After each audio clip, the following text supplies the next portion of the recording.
268페이지에 보시면 부가가치세의 기본 개념이 나오는데 이 내용도 전산회계 1급에서 다 했던 내용이니까 어디로 가시냐면 276페이지로 가셔서 바로 연습 문제를 보도록 할게요. 276페이지 1번. 다음 중 우리나라의 부가가치세의 특징이 아닌 것은? 자, 1번 다단계 소비세다. 맞죠? 거래되는 단계마다 부가세가 과세되잖아요. 그죠? 그래서 다단계 소비세 맞고요. 2번 간접세 맞죠? 담세자와 납세자가 다르다고 그랬어요. 그죠? 담세자와 납세자가 같은 경우에는 직접세라고 했고 부가가치세는 세금을 부담하는 사람은 누가 부담한다고 그랬어요? 최종 소비자가 부담을 하는 거고 납부는 누가 해요? 사업자가 하죠. 그래서 간접세라고 얘기했고요. 3번에 물세, 소비되는 재화나 용역에 대해서 과세되는 거기 때문에 물세가 맞고요. 그럼 물세에 반대되는 개념이 뭐예요? 인세죠, 인세. 인적 사항을 고려하는 세금이 인세예요. 대표적인 형태가 소득세나 법인세 이런 것들이 인세에 해당한다는 거죠. 다음 4번 소득에 대한 과세예요. 부가세는 소비에 대해서 과세가 되는 거지 소득에 대해서 과세가 되는 게 아니더라. 그럼 소득에 대해서 과세되는 건 뭘 얘기하는 거예요? 소득세를 얘기하는 거죠. 그래서 부가세의 특징이 아닌 건 4번이 답이 되겠네요. 다음 2번. 다음 중 부가가치세법상 사업장으로 잘못된 것은? 자, 1번 부동산 임대업. 그 사업에 관한 업무를 총괄하는 장소예요. 제가 예전에 전산회계 1급 할 때도 이 얘기했어요. 요거 자주 나온다고. 부동산 임대업의 경우에는 사업장이 어디예요? 당의 그 부동산에 우리가 임대해주고 있는 그 부동산의 등기부상 소재지가 되는 거예요. 그래서 당의 그 부동산의 등기부상 소재지가 사업장이 된다. 그렇게 기억을 하셔야 돼요. 제조업의 경우에는 최종 제품을 완성하는 장소가 사업장이 되는 거고 광업의 경우에는 광업사무소 소재지가 되고요. 사업장을 설치하지 않았어요. 그러면 사업자의 주소 또는 거소가 되겠죠. 그래서 저번에 그 얘기 해줬잖아요. 저희 형은 사업장 주소지가 저희 집으로 돼 있다고. 그죠? 그래서 주소로 될 수 있다. 그 얘기를 했습니다. 그래서 이번에는 1번만 틀렸고요. 다음 3번. 다음 중 부가가치세법상 사업자 등록과 관련된 설명으로 적절하지 않은 것은?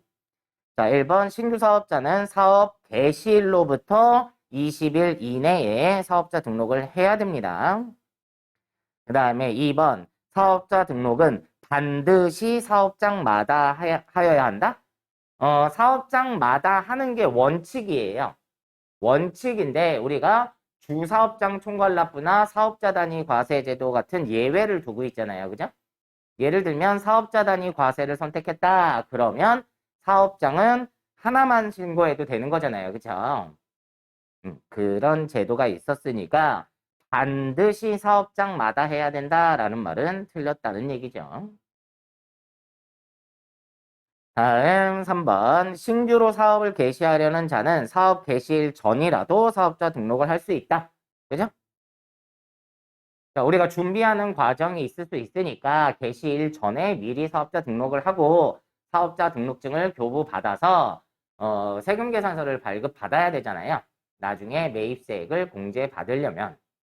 자, 그래서 사업자 등록을 미리 하는 경우도 있다 그랬었죠. 다음 4번. 세무서장은 원칙적으로 사업자 등록증을 법에서 정한 기한 내에 교부해야 된다. 당연한 얘기고요. 그래서 2번이 틀렸다는 얘기입니다. 다음 4번. 다음 중 우리나라 부가가치세의 특징이 아닌 것은? 자, 1번. 학교와 같은 비영리 단체는 부가가치세의 납세 의무자가 될 수 없다. 자, 영리 목적에 불구하고 라고 얘기를 했습니다. 그래서 국가나 지방자치단체도 납세 의무자가 될 수 있는 거죠. 자, 그래서 1번이 틀렸고요. 2번. 과세되는 재화와 용역을 최종 소비하는 자가 부가가치세를 부담한다. 그래서 담세자는 최종 소비자가 담세자가 된다고 그랬어요. 다음 3번 사업장마다 사업자 등록을 하는 것이 원칙이에요. 앞에서 조금 전에 풀었지만 반드시 사업장마다 해야 되는 건 아니지만 원칙은 사업장마다 사업자 등록을 하는 게 원칙이더라. 다음 4번 법인의 본점에서 전체 지점에 대한 세금 계산서를 일괄 발행하는 제도가 있다. 이게 뭐예요? 사업자 단위 과세 제도라는 거죠. 그래서 4번에는 1번이 틀렸다는 얘기입니다. 다음 5번 다음 중 부가가치세법상 업종별 사업장에 대한 설명으로 틀린 것은 자, 1번 광업에 있어서는 광업사무소 소재지를 사업장으로 하는 거죠. 맞고 2번 제조업에 있어서는 최종 제품을 완성하는 장소를 사업장으로 한다. 다만 따로 제품을 포장만을 하는 장소는 사업장이 아니에요. 제외한다 그래놨죠. 다음 3번 건설업에 있어서는 사업자가 법인인 경우에 그 각각 현장 사무소가 사업장이에요. 자, 건설업의 경우에는 법인인 경우에 그 법인의 등기부상 소재지예요. 우리가 법인은 등기부 등본이 있다고 그랬잖아요. 그죠? 거기 그 등기부 등본 거기 상의 소재지를 사업장으로 한다라는 거죠. 그래서 그 법인의 등기부상 소재지. 그래서 3번이 틀렸고요. 4번 부동산 임대업에 있어서는 그 부동산의 등기부상 소재지를 사업장으로 한다. 조금 전에 한 말이네요. 그래서 5번에는 3번이 틀렸습니다. 다음 6번 부가가치세법상 사업자 등록 개인의 정정사유가 아닌 것. 자, 우리가 이 정정사유가 생기면 세무서에 가서 어떻게 하라고 그랬어요? 이거 바꿔주세요 라고 해야 된다고 그랬죠? 그런 게 여러 가지가 있었어요. 뭐 주소가 바뀌었다든지, 그 다음에 뭐 우리의 업태나 종목이나 이런 것들이 추가가 됐다든지, 이런 경우에 계속 가서 바꿔달라고 해야 되는데, 유일하게 한 가지는 안 되는 게 있다고 그랬어요. 그거는 좀 기억을 해 두시라 했죠? 대표자가 변경되는 경우. 대표자가 변경되는 경우에는 기존의 대표자는 폐업을 해야 되고요. 새로 넘겨받은 사람이 새롭게 사업자 등록을 해줘야 돼요. 그래서 그런 얘기 했어요. 상속이냐 증여냐의 차이는 있다고 했어요. 만약에 아버지가 돌아가시면서 나한테 사업체를 물려준 거예요. 그러면 아버지가 이 세상에 없잖아요. 그러니까 대표자 명의를 내 걸로 바꿔줘요. 그런데 아버지가 살아있어. 근데 나 이제 힘들어서 못하겠다. 네가 이거 운영해. 그러면서 사업체를 넘겨받으면 아버지가 살아있잖아요. 그러니까 이거는 변경을 안 해줘요. 그럼 어떻게 해야 된다? 아버지가 폐업 신고를 하고 제가 다시 뭐 해야 돼요? 사업자 등록을 새로 해야 된다고 그랬습니다. 그래서 거기에 개인 사업자는 사업자 등록 폐업 사유가 있다. 뭐 할 때? 대표자의 명의를 바꿀 때. 자, 그래서 6번에 답이 나왔네요. 2번이 답이 되겠죠. 사업자 대표자 명의 변경은 정정 사유가 아니라 폐업 사유에 해당한다.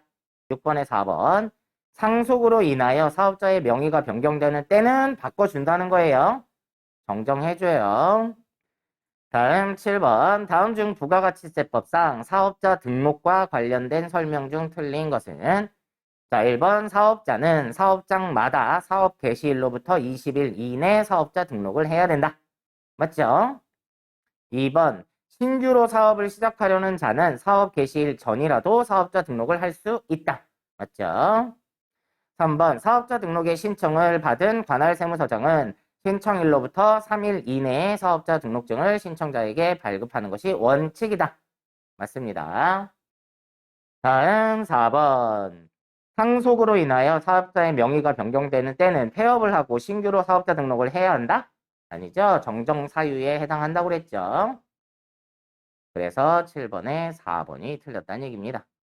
다음 8번. 다음은 부가가치세법상 사업자 등록에 관한 설명 중 가장 잘못된 것은? 자, 1번 사업자는 사업자 등록의 신청을 사업장 관할 세무서장이 아닌 다른 세무서장에게도 할 수 있다? 있습니다. 다음 2번 사업장이 둘 이상인 사업자는 사업자 단위로 해당 사업자의 본점 또는 사무소 관할 세무서장에게 등록 신청할 수 있다. 이게 뭐예요? 사업자 단위 과세 제도죠? 가능하고요. 3번 사업자 등록의 신청을 받은 사업장 관할 세무서장은 신청자가 사업을 사실상 시작하지 아니할 것이라고 인정될 때에는 등록을 거부할 수도 있습니다. 다음 4번 사업자 단위로 사업자 등록 신청을 한 경우에도 사업자 단위 과세가 적용되는 각각의 사업장마다 다른 사업자 등록번호를 부여해줘요. 하나를 가지고 쓰는 거라고 그랬죠? 그래서 세금계산서 발급도 본사에서 일괄적으로 해주는 거고. 그래서 4번이 틀렸다는 얘기입니다.